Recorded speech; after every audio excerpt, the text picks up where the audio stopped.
Preview, September 2014. We're gonna judge a book by its cover, this time with Marvel. Starting out this month, we have an all-new Spider-Woman #1. It says she's been an agent of S.H.I.E.L.D., an agent of S.W.O.R.D., a former Avenger. It really makes it seem like her weakness is holding a job. The variant cover by Mila Manara has already set the internet ablaze, with people upset over Jessica's precarious position. While most chose to condemn Marvel for choosing Manara, many chose to attack Manara himself. Look, I don't think this is the best rendition of Spider-Woman ever, but I'm not gonna blame a guy who's known for drawing beautiful people having sex in public for drawing a spider pose that gives people boners. People can be upset at Marvel, but leave Milo out of it. After all, he's 69 years old. Most people his age are letting Fox News tell him what to think and blaming Mexicans for why they're not rich. And he was born in Italy in 1945. I'm pretty sure his life was somewhere in between the movies Amour Accord and 120 Days of Sodom. We should really just be happy he thinks of women as people. All this hubbub has really taken away from the debut of new female spider character Silk. A void the Spider-Verse desperately needed to be filled. All this has really taken attention away from some great books starring female characters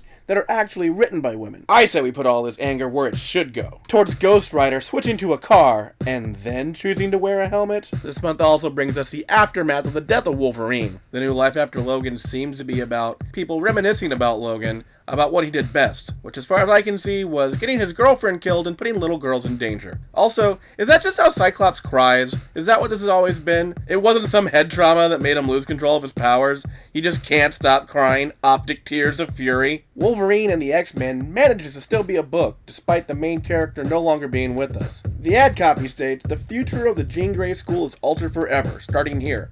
Yeah, of course it is. The main character, the one the book is named after, is dead. I'm sure the students are going to have a lot of questions, like, who's going to teach growling class, and what am I going to do about my back hair braids? Who's going to put me in harm's way instead of teaching me math? A new Epic collection has Wolverine stories from Madripoor, when he was running around as Patch, that pseudonym he had where everyone still knew who he was, probably the haircut, although the title Madripoor Nights makes it sound like he's solving sexy beach mysteries. And then Death of Wolverine Weapon X brings us a bunch of people who aren't Wolverine, who have Wolverine's powers, sort of, who will replace Wolverine until they just bring Wolverine back. Meanwhile, these guys will fill the maggot and marrow and maverick-sized holes in your hearts. Finally, someone draws Sleeve's face as good as Frank Quitely. Figment gets collected this month. The cover gives it a real, like, hey, I lost my puppy, you want to help me find it, get in this van kind of look, but apparently it's actually really good. Uncanny X-Men #25 says, because you demanded it. The Return of Magneto. Who demanded that? I demand to know who demanded that. Was it you, Bob? Was it? Meanwhile, at Amazing Spider-Man, all of the Spider-Men have to get together because some kind of big evil force is threatening all of their existences.